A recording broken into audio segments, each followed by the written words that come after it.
Jangan lupa subscribe, like, comment, and share.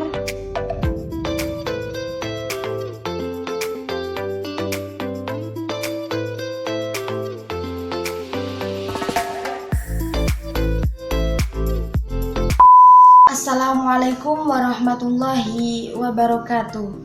Dalam pembelajaran daring ini, semoga kita selalu dalam lindungan Allah dan diberi kesehatan serta terhindar dari virus corona. Untuk adik-adik, silakan mengisi absen di kolom komentar. Sebelum kita memulai pembelajaran hari ini, marilah kita membaca basmalah bersama-sama. Bismillahirrohmanirrohim. Materi kita hari ini adalah bab kurban dan akikoh. Nah, di sini kita akan mempelajari bab kurban saja. Tujuan kita mempelajari bab kurban adalah agar kita mengetahui pengertian kurban itu apa, hukum kurban apa, latar belakang adanya kurban, waktu dan tempat kurban, ketentuan hewan kurban, manfaat daging kurban, sunnah-sunnah melaksanakan kurban, dan juga hikmah melaksanakan kurban. Langsung saja simak videonya. Materi kita hari ini bab kurban dan akikoh.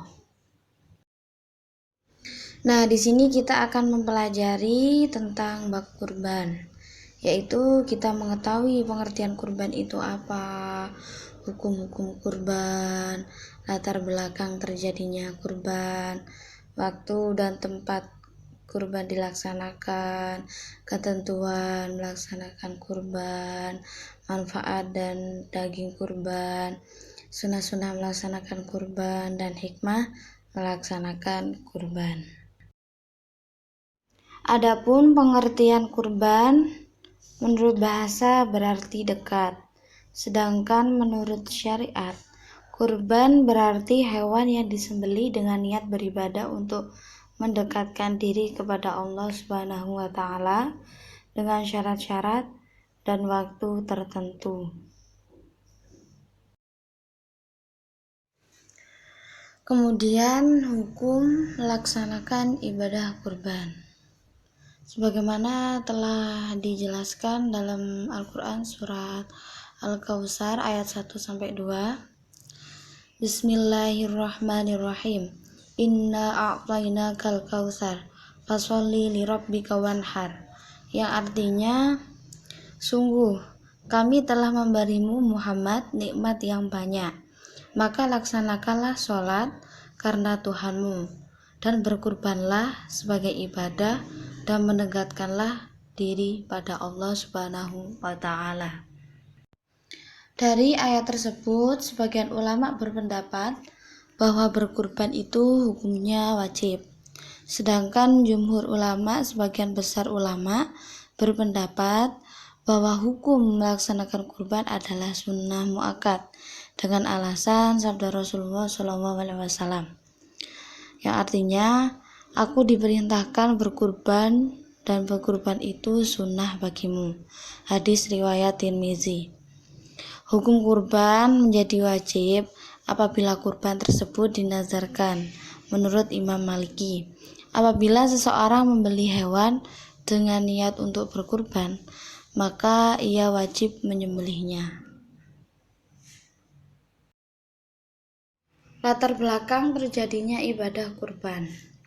Di dalam Al-Quran telah terdokumentasikan secara nyata ketika Nabi Ibrahim alaihissalam bermimpi menyembelih putranya yang bernama Ismail alaihissalam sebagai persembahan kepada Allah Subhanahu wa Ta'ala.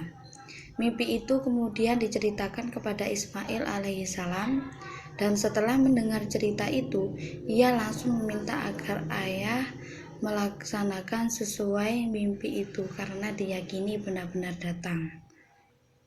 Pernyataan ini telah dijelaskan di dalam Al-Quran surat As-Saffat ayat 102. Bismillahirrahmanirrahim.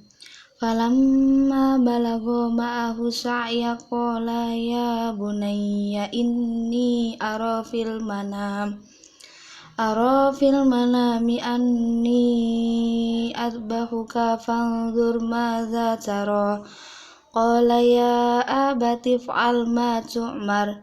Satajiduni insya'allahu minas sabirin. Shadaqallahul azim. Artinya, Ibrahim berkata, "Hai anakku, sesungguhnya aku melihat dalam mimpi bahwa aku menyembelihmu, maka pikirkanlah apa pendapatmu." Dia menjawab, "Hai bapakku, kerjakanlah apa yang diperintahkan kepadamu. Insya Allah engkau akan mendapatiku termasuk orang-orang yang sabar."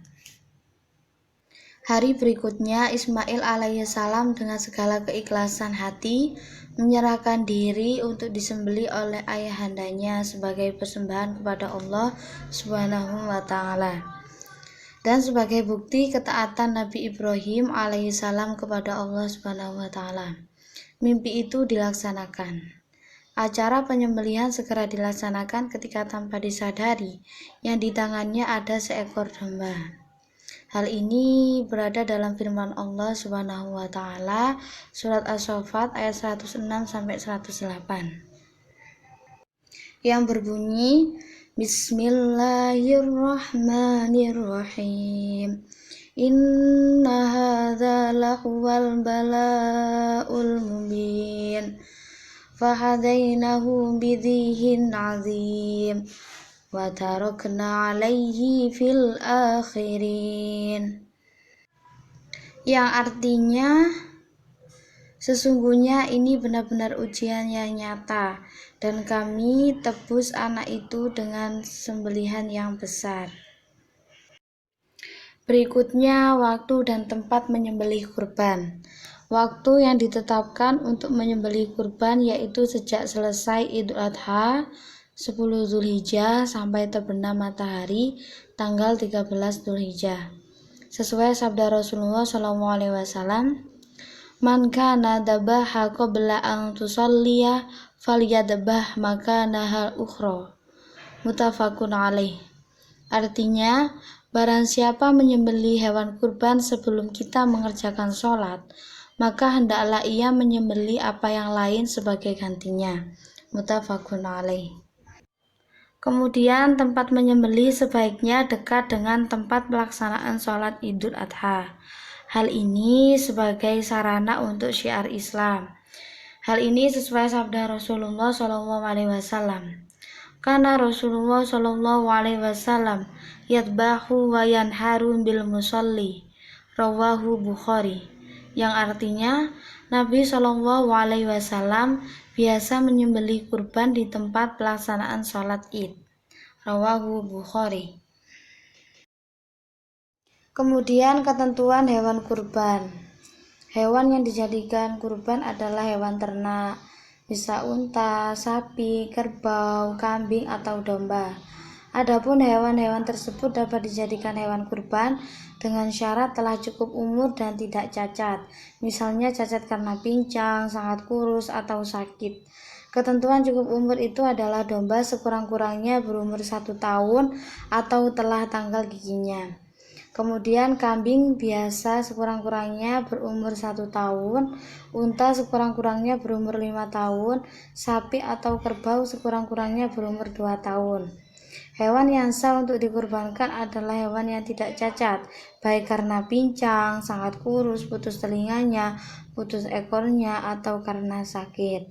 Nah, jadi itu hewan yang dijadikan itu harus benar-benar sehat dan tidak ada cacat sedikit pun. Seekor kambing atau domba hanya untuk korban 1 orang. Jadi seekor kambing atau domba itu hanya untuk 1 orang, sedangkan seekor unta, sapi, atau kerbau masing-masing 7 orang.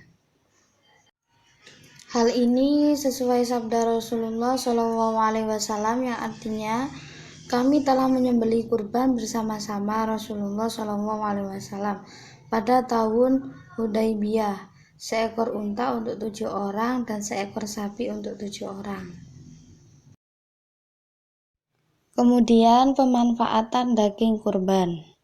Ibadah kurban bertujuan untuk mendekatkan diri kepada Allah Subhanahu wa Ta'ala dan memperoleh keridhoannya.